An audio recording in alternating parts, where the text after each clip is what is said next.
好，欢迎您回到新闻大白话的节目现场，我是钳子，介绍这1个小时的来宾。首先是国际政治专家赖玉成老师，主持人好，观众朋友大家好。资深媒体人谢寒冰，主持人好，大家好。退役少将厉正杰，钳子好，各位观众大家好。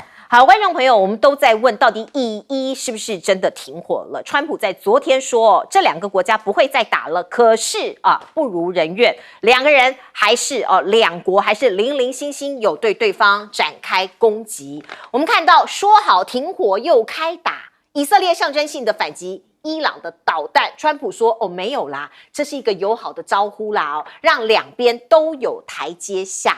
以色列先说，他侦测到伊朗在停火之后又发射了2枚飞弹，所以他立刻反击伊朗首都德黑兰北部的一处雷达设施那川普缓颊嘛，他说：“哎呦，这只是一个象征性的目标进行反攻反击，那大家有一个台阶下就好了呀以色列不会攻击伊朗，只是 say hello 而已这样讲起来好像是小朋友在扮家家酒伊朗说我没有违反停火呀这是以国被迫单方面停止侵略。我们来看看，其实川普今天说了狠话，某种程度他飙脏话，不高兴，来听听看。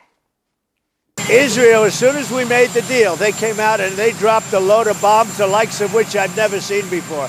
So I'm not happy with them. I'm not happy with Iran either. You know what? We basically have 2 countries that have been fighting so long and so hard that they don't know what the doing. Do you understand that? 好，你看到川普说我对伊朗不高兴，我对以色列也不开心特别是以色列让我非常的不爽某种程度呢他现在介入这2国之间的调停也是棘手，因为现在看起来两边没有在互轰了，可是不知道2个小时之后、3个小时之后，明天过后会怎么样我们看到呢，纳坦雅胡跟川普通话之后，他说 OK， 我停手了。可是假设真的停止战争了，我们就姑且称它为12日战争好了。到底谁赢了呢？两边都说自己大胜利、大成功。那我们来看看伊朗伊朗说这是我们的胜利而且呢是伊朗人民反抗美国犹太复国主义侵略行为时坚定团结的结果，是历史性的胜利。那伊朗官员呢，今天我们也可以看到，包括伊朗的民众通通涌到街头了，这是来自于德黑兰广场的画面根据半岛电视台的报道，有数万名伊朗的民众到街头去庆祝他们战胜以色列。可是另外一方面，我们看到纳坦雅胡也说这是以色列的历史性的胜利，两边都说是自己大成功、大胜利那我们必须说这个战争没有赢家。那纽约时报就说，两边都各自是精神胜利法，两边各自都说自己赢得了胜利。可是战争或者是冲突能不能够真正停止或是缓解，还是未知数。那我们可以看到呢，包括这个华友说了一个大料爆了一个大料，他说其实这场战争已经规划很久了啦。纳坦雅胡铁了心，他去年就想打剧本写好，就等川普入局这个是来自于华盛顿邮报的揭露他说纳坦雅胡在确认伊朗因为他的代理人受创，防空网瘫痪陷入弱势之后，他就赶快抓紧这个机会希望一方面下令希望这个全面备战，另一方面呢全力游说最后川普某种程度同意因为川普知道嘛，他们就打了所以这是一场早就规划好的战争。那另外呢，我们看到呢，这是最新讯息，包括伊朗他不是很多科学家还有一些这个 leader 被打吗？被打死吗？被斩首吗？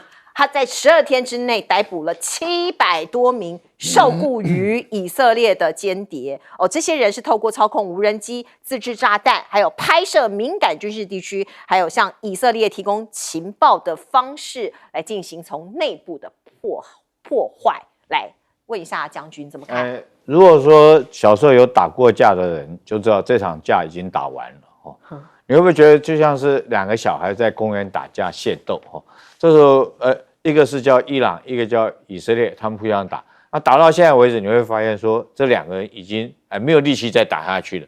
这个已经而且互相双方都遍体鳞伤了。这时候川普就像是一个路过劝架的大哥出来一样，你们都不要打了，你们都不要打了。结果他要去抢伊朗手里面这个打人的那根棍子，结果他还被踹了一脚哈，踹了一脚啊，那你该气消了吧？对，我都已经给你气摔了，有没有不要打？但是你知道打架的人到最后一定还会怎么样？就算是不想打，他最后还是会补对方一拳，或者是骂对方一句。你看，我们经常看到电影上都这样子，这个不管是这个不管是什么样的角色啦，互相打，一被拉开以后，这最后他如果有机会，他还会再打一个耳光，那这个还会再踹上一脚哈。我觉得这两个动作就像昨天那两个动作，就代表说我打赢了啊，然后互相放狠话在骂。很明显的，我认为说已经打完了啦。这最后这个动作只是代表说，他打赢的是他哈。那你说是谁赢呢？我特别要讲，我觉得3赢哈，不只是以色列也赢了，伊朗也赢了，那川普也赢了。大家不觉得川普也赢了吗？他赢了，他搞不好因为这场他有机会拿到诺贝尔这个和平奖，所以他也赢了，因为他劝架成功。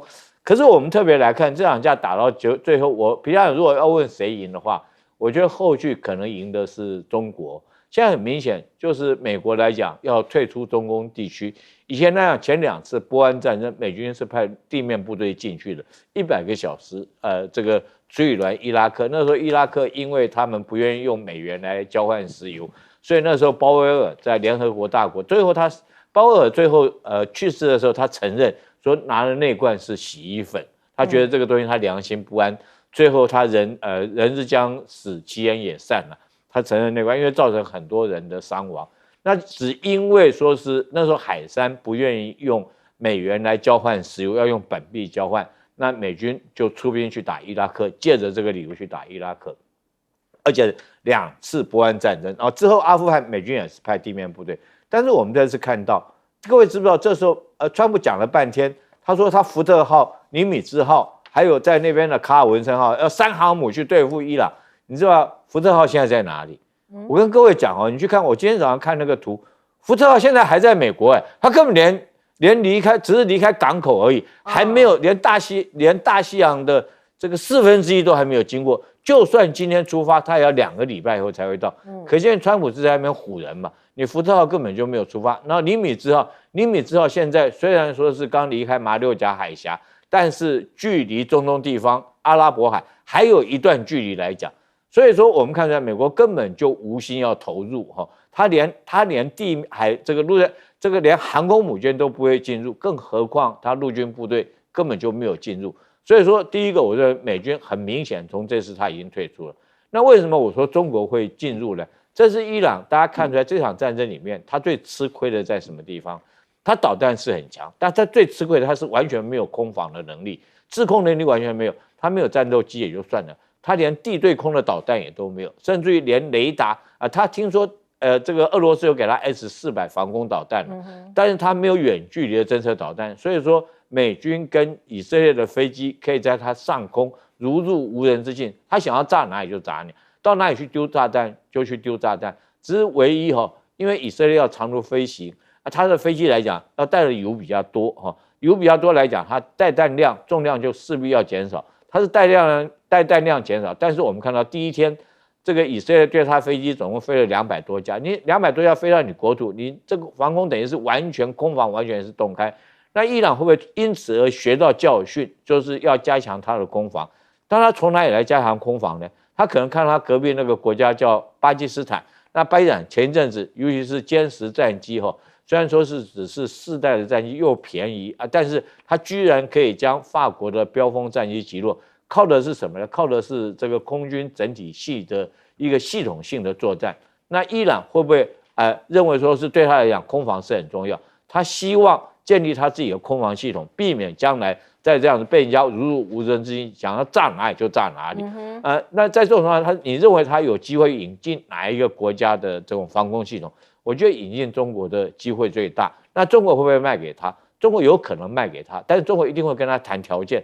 譬如说是他的一带一路，从这边来讲的话，你要给我什么条件？你的道路要让我建设，对不对？你的港口要让我在这边经过，或者我要怎么样投资？所以我觉得中国这次之后，会不会伊朗愿意引进防空系统？那中国借这个军事的动作来讲的话，在经济上面就可以发展它一带一路，紧接着它这个中国力量可能又进入中东地区，这个我觉得这可能性是非常高的。是，赖老师，以色列跟伊朗的停火目前是一个暂时的，其实还是蛮脆弱的因为彼此之间没有签订停火协议，白纸黑字写下来没有所以什么时候会再爆发冲突，谁也没办法确定因为也有可能以色列又发现新的目标或者是发现说，这个找到了或是看到了以色列，这个伊朗在转移它的一些核设施，它有可能在借库再去打所以我们一般来讲就是说，对于以色列跟伊朗之间的停火，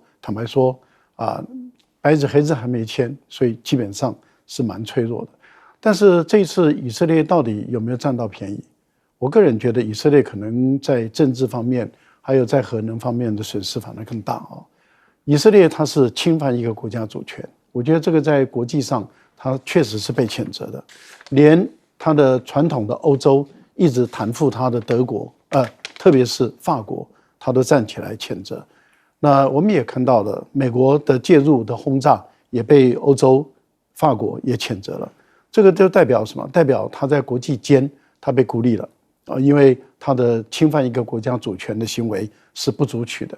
可是问题是，以色列的这个整个军事行动有没有把伊朗的政权推翻？没有，没有达到他要的目的。有没有把这个核设施都打掉？基本上来讲，大家估计没有。如果没有美国的介入，以色列是打不掉，这个跟当初大家的预测是一样，就是说你打不掉的。可是现在的问题更麻烦了，是在于伊朗的议会在今天做了一个决定，这个决定就是停止了就是取消这个国际原能委员会跟伊朗的合作计划，都取消了。所以国际原能委员会不能够再回到伊朗去，对于伊朗的浓缩铀进行监督了。过去伊朗让国际原能委员会来监督它的浓缩铀，一方面是告诉美国说我的浓缩铀的进度是怎么样，你要跟我来谈判桌来谈。那浓缩铀是做核弹的必要条件，但是我有浓缩铀不代表我一定会做核弹，可是我要做核弹我就必须要有浓缩铀，所以他把浓缩铀构成一个谈判的一个条件。但是当国际原能委员会不能够再有效监督的时候，这个浓缩铀到底跑去哪里，没有人知道了。会做到什么程度，没有人知道了。有人估计说，伊朗应该还保有 B 案、C 案的计划，预备计划，也就是小型的，规模没那么大，但是可能是小型的提炼浓缩铀的能力。如果是这样的话，那伊朗把60%的烘度提炼到90%，就代表伊朗可能具有这个能力，但是你却无从监督起了。其实这个对于美国也好，对以色列来说，其实这是一个危险的讯号。换言之，也就是如果伊朗已经不在你的眼皮下，他把它提炼出来，然后他本土没办法进行核试爆，可是如果由俄罗斯在电脑上帮他做，或者是由朝鲜来帮他做，因为我们都看得到，这一次朝鲜由于帮俄罗斯在乌克兰打仗，所以朝鲜获得俄罗斯很多的核援助，还有就是导弹的援助。如果伊朗也采用同样的一个手法，那伊朗本身得到俄国的援助的情形下，有没有可能它就更早的、更快的就发展出你无法有效监督的导弹的核弹，但是你却都不知道，所以变成以色列的情报工作要做得更认真。但是问题是在我们看到以色列的情报组织网被破获很多，700多人被抓了。对，然后这个对于以色列来说，到底在这一场的军事冲突中，他得到什么？而且他原来设定的目标可能也都没有完成，没有一个完成。是，来，英哥，对，这就是我说，虽然三方都宣称他们赢了，可是在我看来，三方好像都没赢，因为很简单，伊朗虽然宣称他们自己胜利了，他就是迫使以色列停止对他攻击。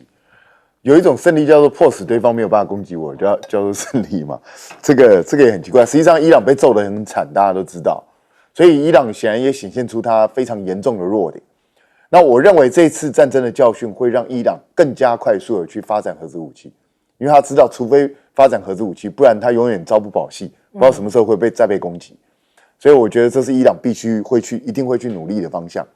那以色列的优点跟缺点也暴露得非常明显，也就是他确实把伊朗揍得很惨，他也在空中压制了伊朗，但是第一个，他的防空网无敌的神话也被破灭，然后他不能持久战争的弱点也完全暴露，所以我觉得以色列这是他先天的，说明国小嘛，然后生产力也不是那么强嘛，那在这种状况下，他的弱点也暴露给中东各国看，所以这可能会给中东各国一个提示，就是只要你能够跟以色列撑得够久，以色列会不知倒地的。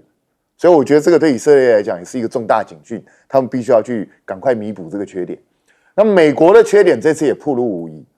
你看，美国虽然川普宣称说，哇，我一下就轰炸掉他们3个核设施，可是他实际上他后续的这些态度也暴露出来，他对伊朗其实无可奈何。第一个，他不可能派陆军进入；那第二个，他的打击也就到这个程度了。那他到底有没有击毁伊朗的核设施？其实说真的也没人知道，我看他自己都不知道。所以在这种状况下，就变成三方看起来虽然都宣称自己获胜，可是三方其实实质上都只是暴露了自己的重大弱点。但是这中间，我个人是觉得美国暴露的弱点尤其大，也就是以前美国不出兵则已，一出兵一定要达成目标。可是现在美国已经连续几次就是意思就算，不要忘了，不过几个月前，川普才说他要消灭胡塞组织。结果单方面就说我已经胜利了，撤回来，然后现在对伊朗又是在玩这一招。我认为这会让美国在中东地区的威信越来越差，会让他的势力越来越衰弱。其实这个对美国自己未必是个好现象。所以这场战争可能没有赢家，也可能大家都是输家，或者是白忙一场。好，我们看到伊朗的核计划现在到底进行到什么程度了？这也是大家关心的一个焦点。就在停火协议生效之前，以色列又炸死了一名伊朗的核科学家。好，所以在这场冲突底下，至少有14名伊朗的科学家丧生。好，那可是呢，关键在浓缩铀。刚刚来宾也都说了哦，这个设备啊，还有它的库存现在状况如何，外界都不知道。好。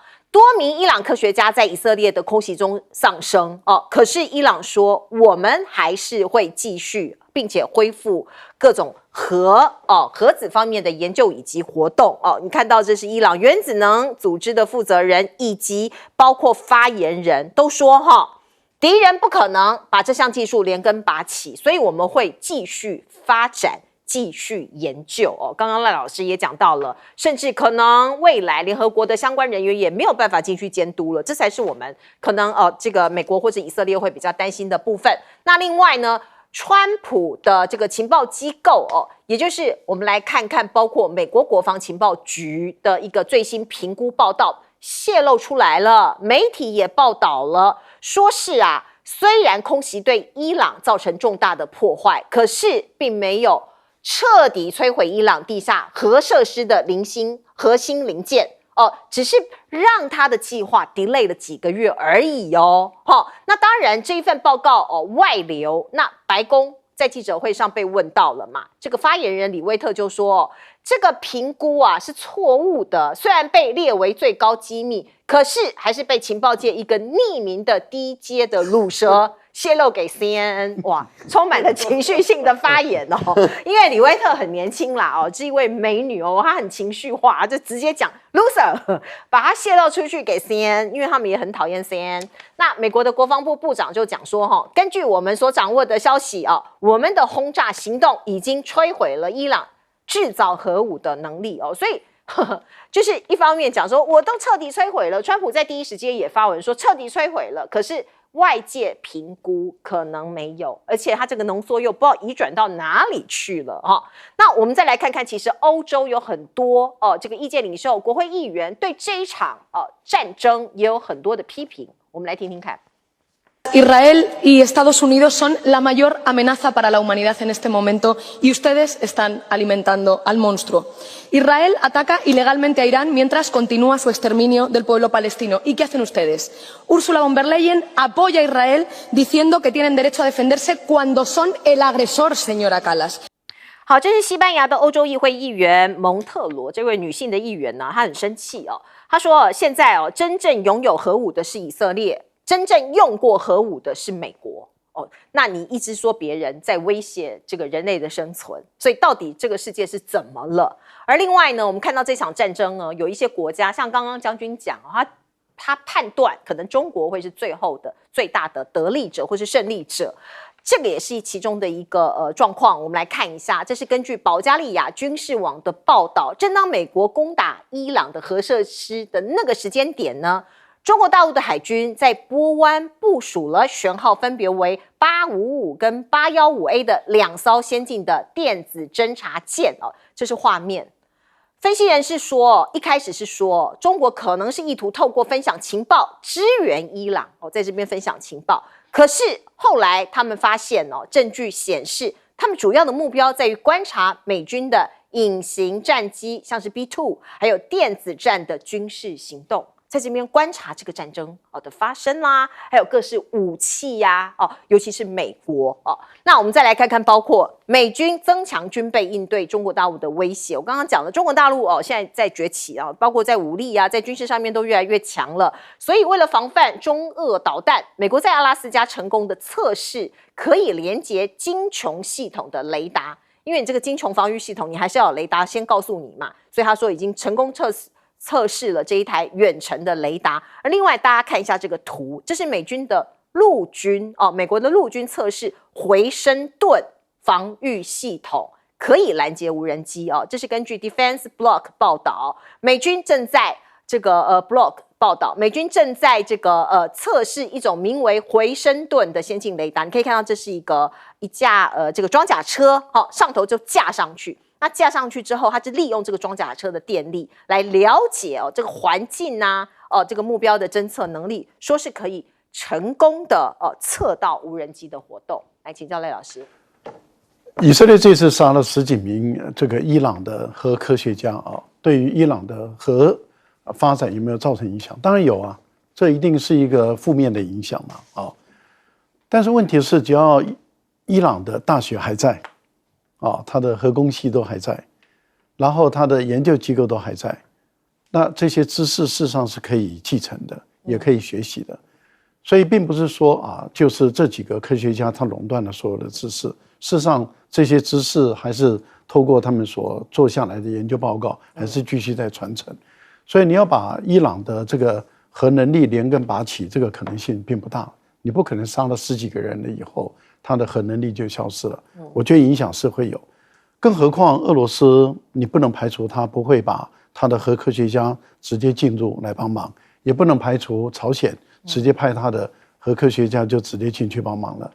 那如果说俄罗斯跟朝鲜都进来帮忙，那速度就更快了，因为俄国有核武的能力，朝鲜也有核武的能力。虽然俄国一直对外强调他主张核不扩散的原则他也这个反对伊朗发展核武，但不要忘了，当朝鲜介入了俄乌战争的时候，朝鲜的核能力突飞猛进朝鲜的导弹能力突飞猛进这代表什么？这代表有外力帮忙嘛？那绝对不会是朝鲜突然间一瞬间哇，他的导弹之前几次的测试失败，突然间都成功了，这个是很令人诡异的事嘛。这个就尹锡悦的杰作嘛。台湾也有一个类尹锡悦的人嘛，就是喜欢这个介入这个乌克兰的问题，然后挑起两岸的关系的紧张。尹锡悦就挑起了韩国跟俄国的关系紧张嘛，他把武器弹药30万枚给了乌克兰，对，那情况就转变了。好，我们现在在问的是 DIA， 也就是说美国的国防部的情报局，它是负责军事情报的。所以他有一个单位专门在研究他们的军事任务行动完成之后的初步评估报告，这个是一群专业人士所做的，他没有理由要说谎。这个就好像这个美国的情报总监在国会接受听证的时候，他不能说谎，为什么？因为他说谎是违法的。所以他说伊朗没有发展核弹，有提炼浓缩铀，可是没有发展核弹。然后川普就是不要听这个人的但是事实上他不能说谎。可是问题就在于这个情报总监后来还是改口了，但是他不是在国会听证，所以他不受法律的约束了，他改口了。请问一下，美国的军事情报局他有没有必要说谎？他没有必要说谎。所以第一个，美国的白宫的发言人没有否认有这份报告存在，这个报告在，这个报告有，这个报告有没有说这个初步的判断是你没有把它的核能力、核心的核能力摧毁？认为没有，而且他们的评估是认为你只是从3个月那么延缓它6个月完成，所以它6个月可以完成，这是第一个。第二个就是被打了，只因为它没核弹。所以伊朗相当有可能就下了决心要做核弹了，那这就更麻烦了。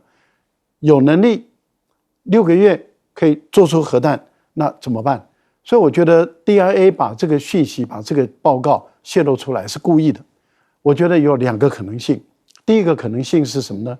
就是为了他的荣誉，因为如果这个报告不事先告诉大家他的评估，那如果是被特朗普他们的川普他们的团队把这个报告掩盖了，然后如果有一天发现说没有摧毁成功，那这群人他们的军人的荣誉就受到影响了，好像他变成没有掌握情报，其实明明有啊，然后到最后把背锅丢在他们身上，把这个锅要他们来背，他为什么要背？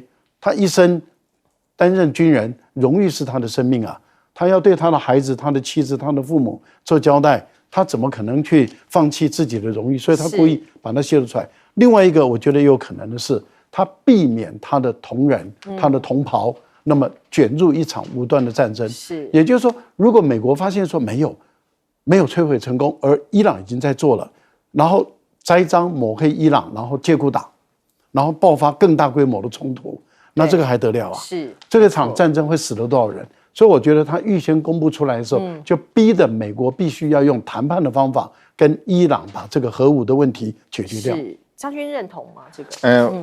我讲一下这次来讲，为什么中国又是一个赢家？是因为这次来讲的话，我相信美国这次的整个行动来讲的话，这个被大陆来讲，它这个2艘电子侦察船完全掌握到，都看到了。我讲我怎么讲？第一个来讲，我们看美国这次的所谓午夜铁锤的这个行动来讲，它第一波攻击的是用潜舰发射的战斧型巡弋飞弹。那战斧型巡弋飞弹，它发射的过程之中它怎么去导引？那一定有雷达波或电子波来导引。那试问一下，这电子波是不是被这个电子船所征收到了？对。第二个来讲，你飞机飞行的过程之中，你飞行总会通话吧？这个用的无线电波或干嘛？当然这个要干扰，可能他们都是用加密的或干什么方式来通话。那我收集到以后，我将来就有机会去破解你的通话的内容，你所用的频率，对不对？好，你用的频谱，我大概都会知道。第三个，你看这架这个 B2 轰炸机，它带了2枚，我原来以为一架只带1枚，结果它一架是带2枚，带2枚代表什么含义呢？就是它要很快空中加油。我空中加油加满以后，因为你这个飞机来讲耗油一定很重嘛，那我进去以后，我丢完炸弹回来，我马上要加油。你隐身式战机你可以隐身但是你的加油机就没有办法隐身。你加油机怎么跟这个B2 轰炸机约在什么地方来加油，互相通讯联络？这整个过程几乎可以说都是在这个电子侦察船征收的能力范围之内。第四个，我们看这一架这个 B2 轰炸机，它丢炸弹，它丢的不是导弹，它丢的是炸弹。那你想想看，我们都知道，用自由落体方式，你要丢到这么准，事实上它有它的一个难度而且这架飞机又这么高，如果说是在火车上丢东西，丢一个东西，你应该就有经验，它会形成一个抛物线它不是说是垂直掉下来。它一定到那边的时候，我要算我飞机的航速，那这个自由落体掉下来以后，它也会有这种惯性，然后你要精准的这个距离只有1.2公尺的误差范围里面，其实它一定有相关的雷达导引等等措施。那试问一下，这个过程之中是不是这些电磁波也会被这个大陆这2艘电侦船所侦测到？以前来讲，我们国军每次要在九鹏地区实施飞弹射击的时候，如果说是有解放军的船只过来或干嘛，我们会立刻停止射击，就怕这些参数被人家知道，我怎么导引的，我用什么频谱就被人家知道。那美军来讲，我觉得这次他是不得已，他非打不可，但是他应该也知道中国有2艘电侦船在这边。那中国收集这些情报之后，当然他不是立刻就可以实施反侦察，他会经过他的这种回去以后，他可以去研究去破解所以你这个 B2 轰炸机将来对中国，如果说是要进入中国境内去执行这个战略轰炸任务来讲的话，那你就要担心你的机密资料、你的相关的电子资讯，那是不是有被中国掌握到？对，所以我觉得这个也是中国赢的一方面了。你因为这次行动，那你泄露了多少的军事机密？我觉得在这方面来讲，也是这个中国赢的一部分。对，这个美国不知道知不知道这个电侦机在那，电侦机他应该知道，他可是他也没办法阻止他。对，他又非打不可。是，所以不得已，很多东西可能都被中国这边都收集完了。哎，因为他那个船在公海上，你拿他没辙啊。对，所以你还是也只有看，除非你不攻击。那我是觉得美国这个辩解之词很好笑。特别是气急败坏，堂堂一个白宫发言人气急败坏说是一个匿名低阶乳蛇，你这个拜托这个李威特，你知不知道你讲话根本不符合逻辑？如果他是一个低阶乳蛇，请问一下你的最高机密他为什么会知道？这不是很好笑的一件事情？白宫已经烂到这种地步了吗？低阶乳蛇就可以知道你们的最高机密，这会不会太可笑？然后他还是匿名哦，所以表示他们到现在连他是谁都不知道。那你怎么知道他是低阶乳蛇？搞不好他高阶乳蛇，你怎么晓得？对不对？你怎么晓得嘞？对不对？所以我觉得这种辩解之词本身是，就是没有办法去说服别人的。那现在其实就是从种种迹象显示，就算他们对伊朗造成了某一种程度、一定程度的打击，可是恐怕没有完全摧毁伊朗的核能力。所以伊朗未来只会加速它的核子的发展。我觉得这个大概是很难不可逆的，而且不要忘了。以色列已经把它构建数十年的情报网，在这一次都用掉。他以后想要再这样轻易的入侵伊朗，或者探侦他们的一些资讯，恐怕就没有这么容易得逞。所以这个其实对以色列、对美国来讲都不是什么好消息啊。那你说西班牙这个议会这个议员讲的对不对？他讲的是事实啊。真正拥有核子武器的是以色列，真正唯一使用过核子武器的是美国。对。那为什么结果是一个还在研发中的伊朗被打？那不是很奇怪一件事吗？我们人类是这样的吗？这不是很怪吗？那当然，从俄乌战争也好，或是以伊战争也好，我们都看得出来，无人机在现代战场真的是一个大杀器，你不用都不行。是，所以美国这个 Striker 它在测试这个雷达，是未来我相信世界各国都会用。我认为它最厉害的地方是什么？因为 Striker 的柴油引擎马力很小，你知道只有350匹马力，它居然可以靠这个东西的供电就可以去侦测。那表示它需要的电力是不高的，那需要的电力不高，我觉得它应该是专门针对很近距离的东西去测。那它可能在测试一种新的探测方式。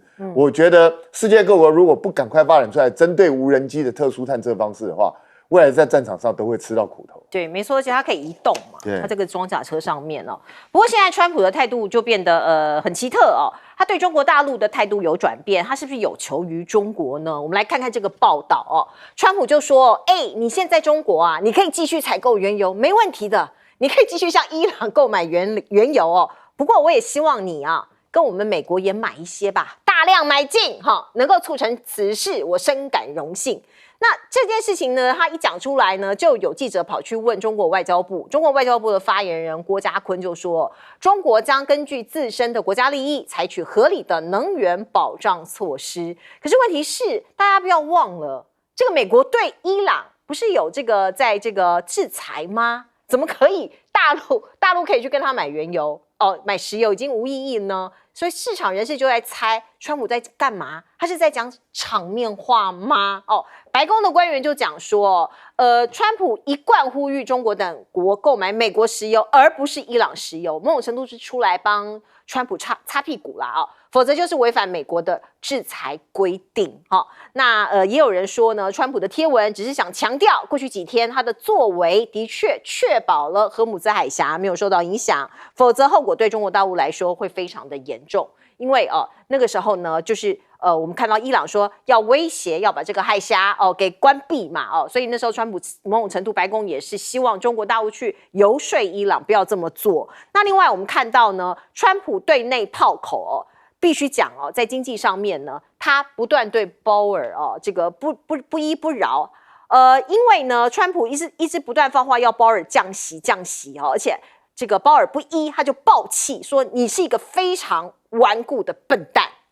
那作为这个 FED 的主席 Fed 的主席啊，他就是很冷漠，也很冷淡，也很这个淡定。他说这只是杂音，关税冲击还没有出现，所以我不能照你说的要降息就降息啊。至于我们看到这个鲍尔的说法，就说联准会的任务就是要为美国人带来良好的经济，其他都是杂音。即使你是美国总统，对我来说也是耳边风哦。某种程度呢，鲍尔也是很坚定的。而另外呢，鲍尔有松口说9月再考虑降息，因为他要观察。我们确实预期通膨在夏季会上升，如果最后没有发生也没关系啊，我们会汲取经验。可是他必须要再观察看看夏天的时候美国的通膨如何。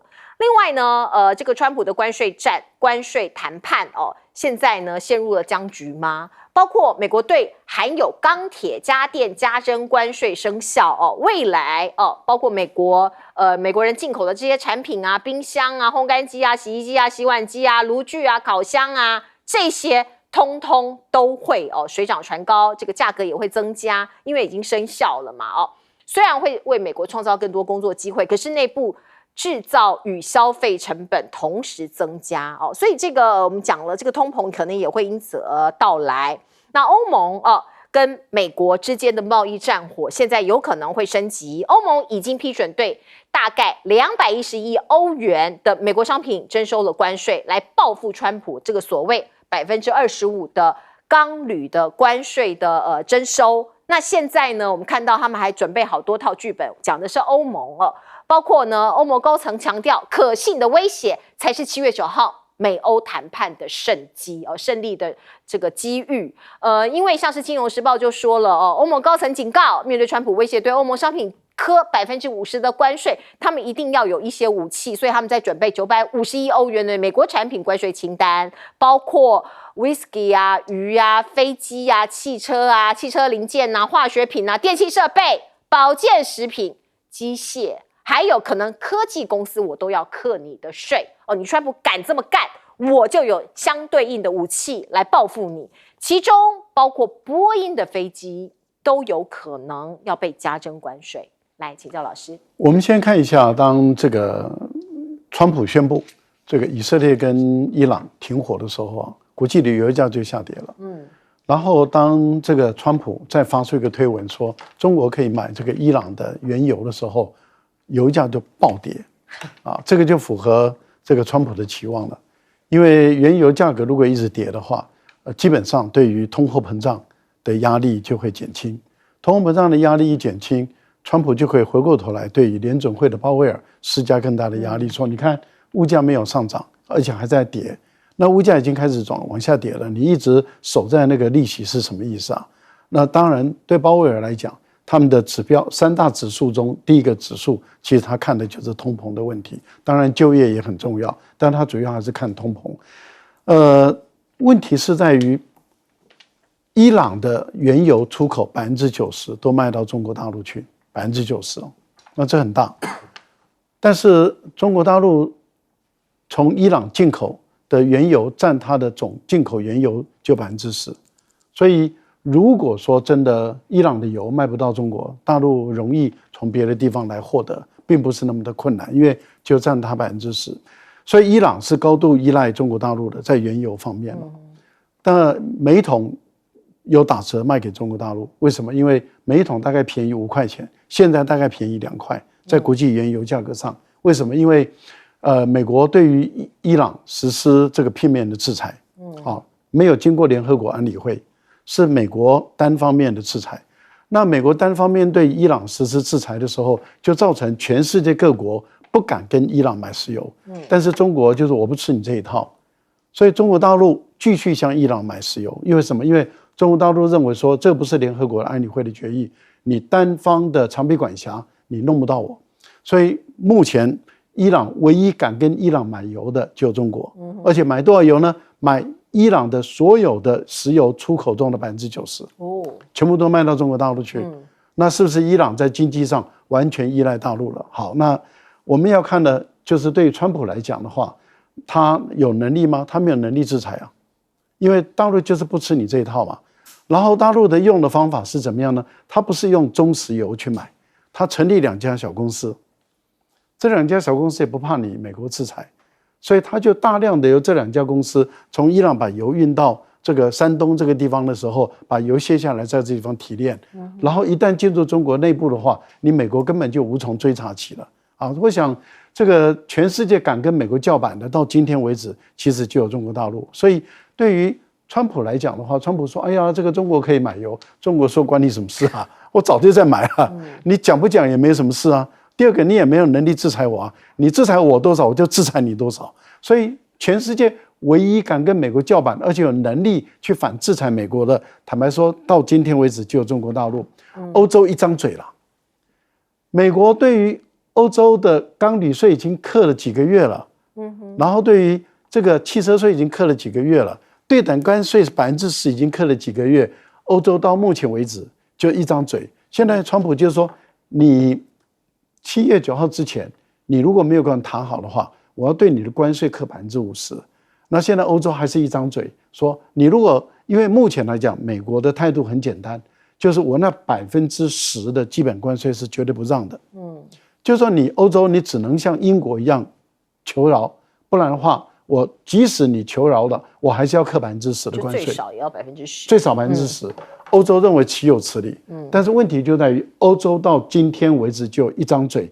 他讲的什么900多亿美元啊？坦白讲，欧洲跟美国的贸易是1万多亿美元呢。900多亿美元是什么钱啊？第二个，欧洲自己有空中巴士，你还从波音进，还买波音，所以这个少，这个我觉得说，做个样子了，做个样子，做个样子。欧洲软弱无比到极点，一张嘴。好，我们进一下广告。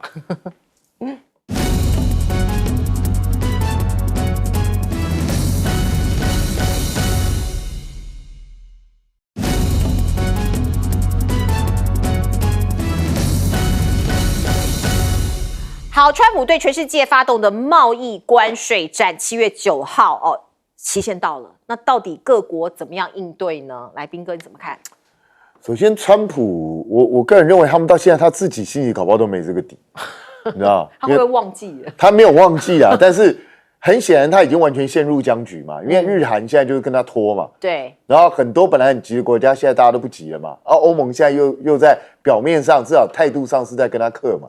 所以还不知道。那他跟中国大陆之间现在也只是延缓了，到底怎么样也不晓得。所以我觉得这个对川普来讲是非常头痛的问题。所以川普现在为什么急着一直叫鲍尔赶快降息？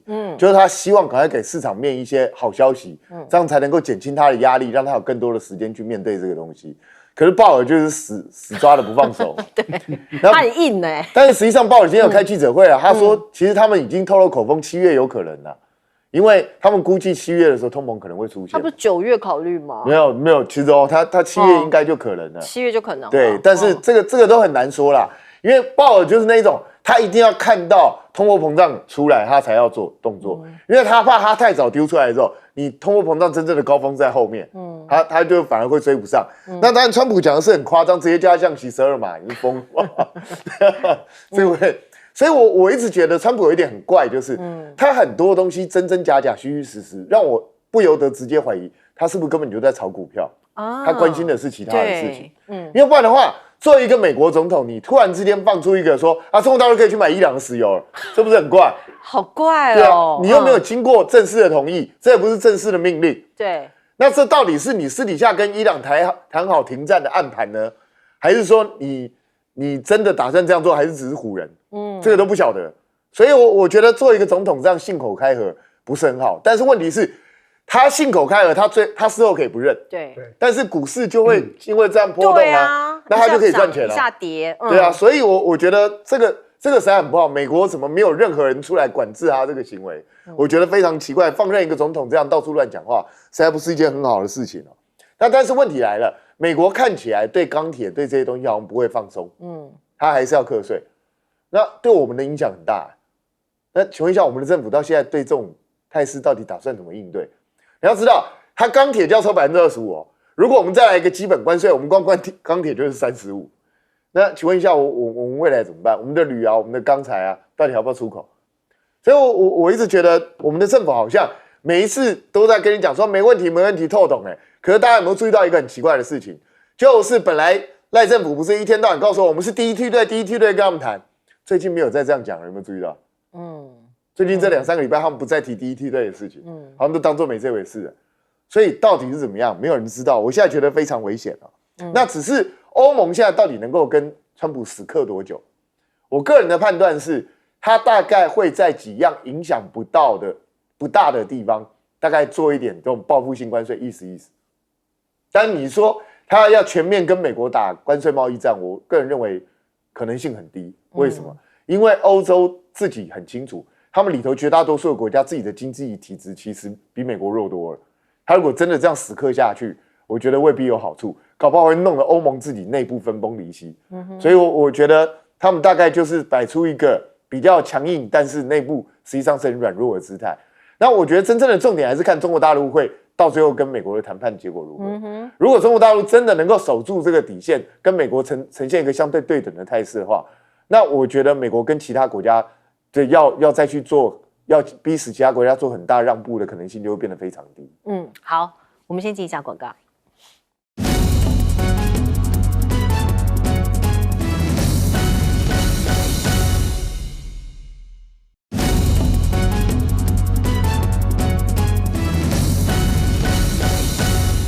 好，美国的关税战，欧盟说是要反制，会成功吗？请教将军。我觉得欧洲来讲，就诚如刚刚赖教授所讲的话，真的只剩下一张嘴，他非常的软弱无力哈，不管在各方面。那我们看他所列出来这些项目，你不觉得说，如果说是你欧洲对美国的 whisky 这个加征关税了，那美国对你法国来讲，白兰地它加征关税啊，对不对？那你法国受不了，所以欧洲事实上是很多个国家，每个国家它的经济的体量是不一样的。那有些国家像譬如说法国来讲，它可能就不赞成拿 whisky 来当做关税的一个制裁的一个手段那你有空巴，你有波音，我就有空巴嘛。那你有这个哈雷机车，你要对它哈雷机车制裁。他不要忘了，欧洲有一款这个重型机车很有名的，就意大利的杜卡迪那种机车，其实美国人也是很喜欢的。那彼此互相制裁的结果，我觉得欧洲会非常的软弱无力。我觉得那另外除了关税之外，我觉得美国这次来讲，将欧洲吃得死死的。今天你知道，川普到哪里去？他去这个荷兰海牙召开北约峰会。那第一个他们要讨论的问题就是这个欧洲各国要不要将国防预算提升到 GDP 的5%然后后来他们讨价还价的结果，当然目前是说硬体的部分要3.5%，其他的这种军事教育啦、科学研究啦、这个电子战是1.5%。但你要知道，你不要小看这3.5%，3.5%是要去买东西的。那买谁的东西？很明显就是买美国的东西嘛。我举一个最简单的例子，你知不知道俄乌刚开始开战的时候，美国是要德国将它卖给各国的德国的豹2战车去支援乌克兰。那美国自己 M1 战车没有过去为什么要这样做呢？就是你这些国家的 M2 这个豹2战车到了乌克兰被击毁之后，这些国家包括到波罗的海三小国包括到波兰，他现在换买谁的？换买美国的 M1 战车啊，对不对？那德国来讲，那时候吃了闷亏。那你知道这个战车一换到美国系统以后，它后续的后勤保养，包括弹药，几乎都是美式系列的。所以美国这种局布很久。